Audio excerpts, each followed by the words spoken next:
한 연세가 많으신 성도님이 이제 곧 임종에 맞이하고 있었습니다. 그래서 목사님이 급히 그 소식을 듣고 그 성도님께 찾아가서 이렇게 물었습니다. 성도님, 구원과 천국에 확신이 있으십니까? 그때 힘겹게 대답을 했어요. 네, 목사님.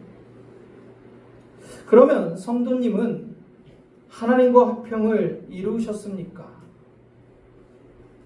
그때 대답은 좀 의외였어요. 아닙니다. 그럼 성도님은 하나님과 화평을 이루지 않은 상태에서 그분을 만나기 두렵지 않으십니까? 하나도 두렵지 않습니다. 목사님은 진지해졌습니다. 성도님, 이제 곧 하나님을 만나실 텐데 그것도 알고 계십니까? 예, 분명히 알고 있습니다. 그런데도 두렵지 않으십니까? 네, 절대로 두렵지 않습니다. 하나님과 화평을 이루지 않으셨는데도 두렵지 않으십니까? 예, 그렇습니다. 아니, 그러면 도대체 어떻게 된 것입니까? 목사님은 당황해하며 질문했습니다. 성도님의 얼굴에 옅은 미소를 지으며 이렇게 대답했답니다. 제가 하나님과 화평을 이루지 않았다는 것은 그렇게 할 필요가 없었기 때문입니다. 예수 그리스도께서 이미 2000년 전에 그분의 피로 화평을 이루셨습니다. 그러니 저는 예수님이 주신 그 화평을 누리기만 하면 됩니다. 여러분 공감이 되십니까? 그렇습니다. 우리는 어떠한 노력으로 하나님과 화평을 이루는 것이 아닙니다. 우리 골로새서 1장 20절 말씀을 함께 읽어보겠습니다. 시작. 그의 십자가의 피로 화평을 이루사 만물 곧 땅에 있는 것들이나 하늘에 있는 것들이 그로 말미암아 자기와 화목하게 되기를 기뻐하심이라. 아멘. 우리의 노력이 아니라 예수 그리스도께서 당신의 피로 화평을 이루셨기 때문에 우리는 그 화평을 누리면 되는 것입니다. 오늘 본문에서도 우리의 노력으로 하나님과 화평을 이루는 것이 아니라 예수께서 하나님과 화평을 이루셨음을 분명히 말씀하고 있습니다. 본문 1절에 그러므로 우리가 믿음으로 의롭다 하심을 받았으니 우리 주 예수 그리스도로 말미암아 하나님과 화평을 누리자. 아멘. 사도 바울은 오늘 본문에서 놀라운 선언을 하며 말씀을 시작합니다. 바로 믿음으로 의롭다함을 받았다면 예수 그리스도로 말미암아 하나님과 화평을 누린다는 거죠. 본문은 칭의에 대한 결과에 대한 말씀이에요. 여러분, 우리는 모두 하나님의 심판을 피할 수 없는 죄인이었습니다. 맞습니까? 우리는 사실 하나님과 결코 가까워질 수 없는 원수였습니다. 본문 10절에 보면 곧 우리가 원수 되었을 때 그의 아들의 죽으심으로 말미암아 하나님과 화목하게 되었은즉 화목하게 된 자로서는 더욱 그의 살아나심으로 말미암아 구원을 받을 것이니라. 아멘. 만약 여러분이 우리나라 대통령과 원수가 되었다면 어떨 것 같아요? 한 나라 최고의 권력자와 원수 사이면 아마 밤에 다리 뻗고 주무실 분 없을 것 같아요. 그런데 창조주 하나님, 그 하나님과 원수 되었다면 어떻습니까, 여러분? 단 한순간도 편히 지낼 수 있겠습니까?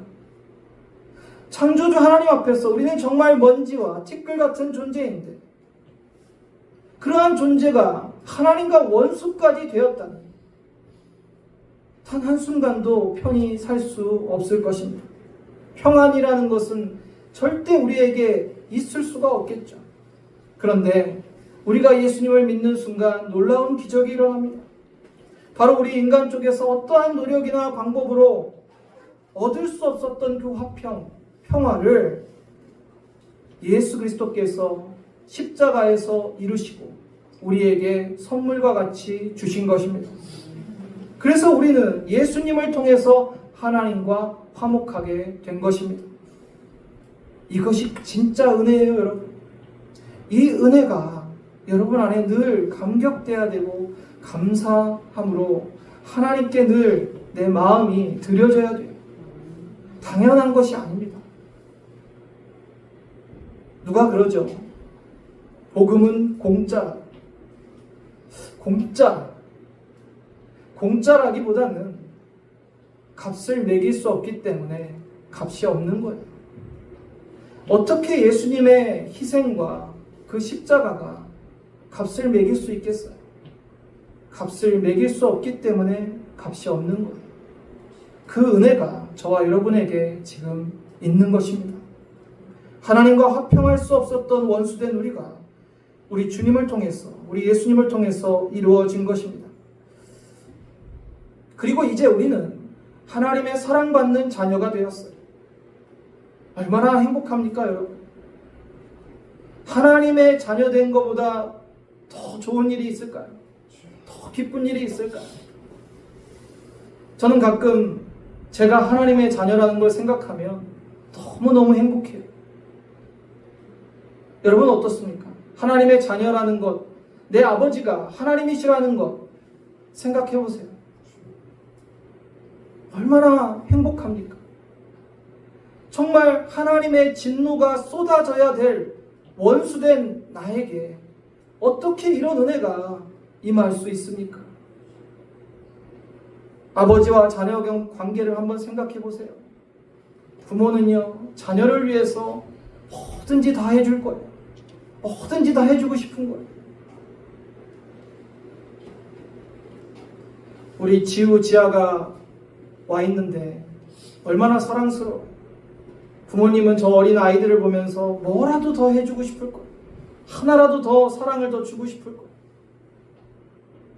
근데 지금 예배 시간에 와서 저렇게 함께 예배하는 것이 부모가 줄 수 있는 가장 큰 사랑임을 여러분 기억하시길 바랍니다. 제가 어렸을 때 저렇게 예배당에서 자랐어요. 왜 내가 와서 앉아 있는지도 몰랐어요. 눈 떠보면 교회에 와 있고 자다가 일어나 보면 기도하고 있고, 그런데 그 기억이 지금도 생생해요. 제 신앙의 기초가 됐어요. 교회에서 자라고 함께 예배하고 기도했던 그 시간과 그 냄새와 그 모든 것들이 잊혀지지가 않아요. 그래서 제가 때로는 제 젊은 시절에 방황하고 하나님을 떠나 있던 그 시절에도 주의 전에서 경험했던 그 은혜와 그 찬양과 기도 소리가 제 심령 가운데 늘 있었어요. 그래서 다시 제자리로 돌아올 수 있는 통로가 되었던 것 같아요. 저도 사실 드릴 말씀이 없습니다. 작년까지만 해도 제 딸이 수요예배 나와서 앉아 있었는데 고등학교 들어갔더니 공부해야 된다고. 저는 공부 잘하는 거 별로 공부해보라고 한 적도 없어요. 너 정말 예수님 잘 믿어. 하나님께 예배하는 인생들. 그 얘기밖에 하지 않아. 제가 한번 다시 도전해보려고 그래요. 이번 기말고사 끝나면 다시 수요예배 나와서 예배하자. 억지로 되겠습니까? 정말 기도하면서 여러분의 자녀도 무엇이 제일 중요한지 여러분 아셔야 돼요.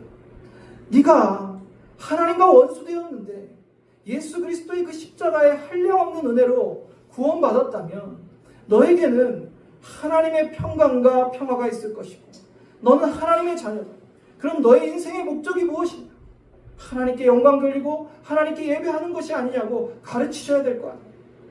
우리 가르쳐야 돼요. 신앙은 자동으로 계승되지 않습니다. 부모가 정말 신앙의 본을 보이고 말씀을 가르치고 하나님의 뜻을 알려줘야지 아이들이 바른 길로 가요. 본문 2절을 함께 보시겠습니다. 또한 그로 말미암아 우리가 믿음으로 서 있는 이 은혜에 들어감을 얻었으며 하나님의 영광을 바라고 즐거워하느니라. 우리는 이제 하나님의 영광을 바라보며 즐거워하는 존재가 되었대요. 예수님을 믿는다는 것은 정말 대변혁이에요. 죄인이 의롭다함을 받고요, 하나님과 원수였는데 하나님의 자녀가 되고, 영벌과 지옥과 심판에서 영생과 천국과 소망으로 옮겨졌습니다. 여기서 놀라시는 분이 아무도 없어요. 이건 놀라운 대변혁이에요. 기적입니다. 기적. 예수님 믿는 분들이, 우리 그리스도인들이 기적을 좋아하잖아요. 기적을 보기를 원하잖아요. 여러분이 구원받고 하나님 자녀된 게 가장 큰 기적임을 믿으시길 바랍니다. 정말 큰 기적을 이미 여러분은 경험하셨어요. 이보다 더 큰 기적은 없어요. 죽은 자가 다시 살아나도 이보다 더 큰 기적은 아니에요. 그러므로 우리는 완전한 절망에서 완전한 소망을 얻은 것입니다. 그래서 사도 바울은 지금 하나님과 화평을 누리는 너희들은 그리스도 안에서 즐거워하는 존재가 되었다는 거예요. 그래서 예수 믿는 사람들은 항상 즐거워해야 돼요. 항상 기뻐해야 돼요. 제가 예전에 가장 이해가 안 됐던 성경 구절이 항상 기뻐하라. 어떻게 항상 기뻐할 수 있을까? 여러분 그렇지 않아요? 살다 보면 힘든 일도 있고 어려운 일도 있고 화나는 일도 있는데 어떻게 항상 기뻐하냐? 여러분 예수 안에서는 항상 기뻐할 수 있는 줄 믿으시길 바랍니다. 왜냐하면 이 은혜가, 이 구원의 감격이, 하나님의 자녀된 기쁨이 변치 않기 때문에 예수 안에서 우리는 항상 기뻐할 수 있는 거예요. 그래서 성경의 말씀은 틀린 게 있다 없다? 틀린 게 하나도 없어요. 3절, 4절, 5절 함께 보시겠습니다. 다만 이뿐 아니라 우리가 환난 중에 즐거워하느니 환난은 인내를, 인내는 연단을, 연단은 소망을 이루는 줄로 알미로다. 자, 환난 중에서도 기뻐할 수 있는 것은 환난을 통해서 우리가 인내를, 또 인내를 통해서 연단을, 또 연단은 소망을 이룬다고 해요. 결과적으로 소망이 무엇인지를 알아야 환난과 인내와 연단을 통과한 자들이 어떠한 소망이 있는지를 분명히 알아야 돼요. 본문 5절 함께 읽어보겠습니다. 소망이 우리를 부끄럽게 하지 아니하고 우리에게 주신 성령으로 말미암아 하나님의 사랑이 우리 마음에 부은 바 됨이니. 아멘. 자, 성도들이 믿음의 삶 가운데 환난이 닥쳐오더라도 인내하며 또 이 인내를 통해서 연단을 받게 되지만 결국 소망을 이룬다는 건데, 이 소망이 무엇이냐? 바로 성령을 통해 부어지는 하나님의 사랑이라고 말씀하고 있습니다. 성령을 통해 부어지는 이 하나님의 사랑. 자, 그러면 이 구체적으로 하나님의 사랑이 무엇인지 본문 6절, 7절, 8절에 나와 있습니다. 함께 읽어볼까요? 우리가 아직 연약할 때 계약대로 그리스도께서 경건하지 않은 자를 위해 죽으셨도다. 의인을 위하여 죽는 자가 쉽지 않고 선인을 위하여 용감히 죽는 자가 혹 있거니와 우리가 아직 죄인 되었을 때 그리스도께서 우리를 위하여 죽으심으로 하나님께서 우리에 대한 자기의 사랑을 확증하셨느니라. 아멘. 여러분, 이 하나님의 사랑이 느껴지십니까? 우리가 아직 죄인 되었을 때 예수 그리스도께서 우리를 위해서 죽으신 그 사랑이 바로 성령을 통해 우리에게 부어지는 하나님의 사랑인 줄로 기억하시기를 바랍니다. 여러분, 찬양의 가사처럼 하늘을 두루마리 삼고 바다를 먹물 삼아도 그 사랑과 은혜를 어떻게 다 기록할 수 있겠습니까? 우리나라가요, 전 세계 자살률 1위인 거 알고 계시죠? OECD 회원국 중에서도 1위고 OECD 평균이 10만 명당 10.1명이 자살하는데 우리나라는 24.3명이 자살합니다. OECD 평균보다 2.5배 정도가 더 많이 자살하고 있어요. 하루에 43명이 매일 자살을 하고 있어요. 불명예 중에 불명예죠. 그런데 왜 이 나라 대한민국에 이렇게 자살률이 높을까요? 물질적으로 부족해서요? 나라가 못 살아서요? 그런 거 아닙니다. 사람이 고난과 절망 끝에서 아무런 소망과 희망을 못 느끼는 것은 바로 사랑이 없기 때문이래요. 나를 사랑하는, 정말 내가 사랑받고 있구나, 단 한 사람이라도 그들 마음속에 있다면 자살하지 않을 것이라고. 여러분 보세요. 자살은요, 정말 나는 소망이 없기 때문에, 나는 이 땅에서 더 이상 희망이 없기 때문에 극단적인 선택을 하는 거예요. 그런데 오늘 본문에서 어떠한 소망이 있다고 했죠? 성령을 통해 부어지는 하나님의 사랑이 소망이라고 했어요. 그래서 예수 믿는 사람들은 절대 자살할 수가 없어요. 왜냐하면 하나님의 사랑이 부어지고 있기 때문이에요. 세상의 모든 사람들이 나를 욕해도, 나를 배신해도, 내가 버려진 것 같아도 하나님은 나를 사랑하십니다. 여러분 그 사랑을 잘 기억해 보세요. 여러분 세상 살아갈 때 힘들고 지쳐 쓰러질 때가 있어요. 그때 여러분을 일으켜 세워주는 힘이 다른 게 아니라 바로 이 하나님의 사랑인 줄로 믿습니다. 하나님이 나를 이렇게 사랑하시는 거예요. 보잘것없는 난데, 정말 죄와 허물뿐인 난데 독생자 예수님을 아끼지 않고 그분을 십자가에 내어줄 만큼 나를 사랑하시는 거예요. 나는 그런 귀한 존재구나. 여러분 이것을 깨달으면 다시 일어설 수 있고 절망 가운데서도 이 하나님의 사랑으로 소망을 가질 수 있는 것입니다. 그 사랑 안에서 우리는 환난 중에서도 감사와 기쁨을 누립니다. 본문 9절 10절을 보시면, 그러면 이제 우리가 그의 피로 말미암아 의롭다 하심을 받았으니 더욱 그로 말미암아 진노하심에서 구원을 받은 것이니 곧 우리가 원수 되었을 때 그의 아들의 죽으심으로 말미암아 하나님과 화목하게 되었은지 화목하게 된 자로서 더욱 그의 사랑하심으로 말미암아 구원을 받을 것이니라. 예수 그리스도의 보혈로 의롭다함을 받았습니다. 죄인이 의롭다함을 받은 경이로운 일이 우리에게 일어난 것이고 하나님의 진노로부터 구원을 받았습니다. 하나님과 원수 되었을 때 예수님이 나를 위해 죽으심으로 하나님과 화목하게 되고 우리는 평화를 누립니다. 오늘 본문 마지막 11절에 함께 읽어보겠습니다. 그뿐 아니라 이제 우리로 화목하게 하신 우리 주 예수 그리스도로 말미암아 하나님 안에서 또한 즐거워하느니라. 아멘.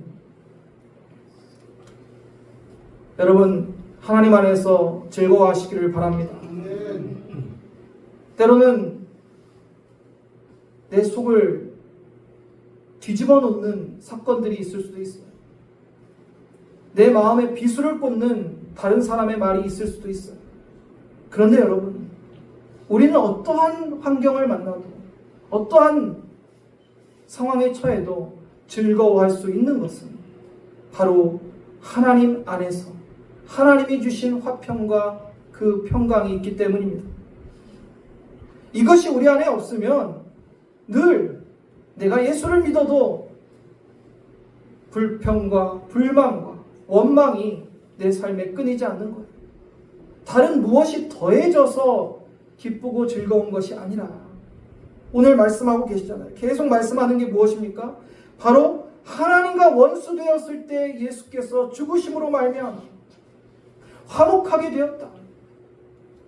이것이 우리의 기쁨과 즐거움의 원천인 거예요. 사랑하는 성도님들, 그러므로 본문 11절 마지막은 우리 주 예수님 때문에 우리는 즐거워한다라고 결론 맺고 있어요. 결국 우리가 하나님과 화평을 누리는 이유도 예수요, 즐거워하는 이유도 예수님입니다. 그래서 그리스도인의 화평과 즐거움의 이유가 바로 예수님이에요. 여러분 이게 우리의 신앙에서 얼마나 중요한 줄 아십니까? 예수님 때문에 기뻐하고 예수님 때문에 즐거워하지 않으면 여러분의 신앙은 지금 방향이 잘못된 거예요. 꼭 사람들은요, 예수님이면 충분한데 예수님 외에 다른 무언가 더해져야 신앙생활 잘한다고 생각해요. 교회 안에서도 그런 모습이 많아요. 예수님 외에 다른 것들을 너무 많이 붙여요. 화려해 보이죠. 뭔가 있어 보이죠. 그러나 사실 본질은 예수 그리스도 한 분이세요. 우리가 그분을 알기에도 우리의 평생에 그분을 묵상하고 그 말씀을 우리가 마음에 새긴다고 해도 그 산기슭의 끝자락이라도 알 수 있겠습니까? 주님의 아름다움과 주님의 그 거룩하심을 얼마나 우리가 알고 천국에 가겠습니까? 그러나 그것이 전부임을 기억한다면 오직 우리가 예수를 아는 것, 사도 바울의 고백처럼 다른 모든 것들이 배설물처럼 여겨질 정도로 예수님을 아는데 예수님이 누구신지 우리 마음에 깨닫는 데 힘쓰는 저와 여러분 되기를 원합니다. 하나님의 사랑이 우리 안에 있고 그리스도를 통한 구원의 확신이 우리 안에 있기 때문에 어떤 환난과 시련 속에서도 화평을 누리며 기뻐하고 즐거워하는 저와 여러분 되기를 주님의 이름으로 축원합니다.